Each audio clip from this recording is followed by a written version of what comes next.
আজকে আমার বর পুরো পাগল হয়ে গেছে। হ্যাঁ দেখো কীরকম হারে পিৎজা খাওয়ার বায়না করছে। তারপরে তো আমি ওকে বললাম দাঁড়াও দাঁড়াও তুমি কি করছো, পিৎজা খাওয়া হবে না। ও আমাকে চুপ করিয়ে দিল। দেন বউর কাছে হার মেনে আমি ওকে বললাম যে রান্নাঘরে আসো, আমি তোমাকে পিৎজার থেকেও ভালো জিনিস করে খাওয়াচ্ছি। দেন আমার পিছন পিছনে এলো আর আমি ওকে বললাম পাঁপড় ভেজে তোমাকে খাবো। তো কপালে হাত, আমার তো সেই মজা।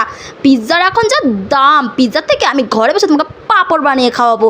তো বরমশের রিয়াকশন কিছুটা এইরকম ছিল। তারপরে বলছে দাঁড়াও আমি একটু ভাজি, আর কপাল চাপড়া ছিল। আমি তো ফিক ফিক করে হাসছিলাম।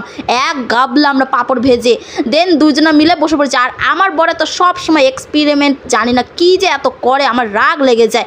রান্নাঘরে এসেও মানে কি আর বলবো, ভাজা চানাচুরগুলোকে আবার ভাজলো তেলের মধ্যে বলো। দেন আর কি করব, ওর এক্সপেরিমেন্ট তো ওকে করতেই হলো। দেন আমি এদিকে পাঁপড় ভাজা খেলাম আর আমার বড়ও খেলো, আর তার সাথে একটা উড়ি বাবা ভালোবাসাও পেলাম। তো চলো গাইস, টাটা।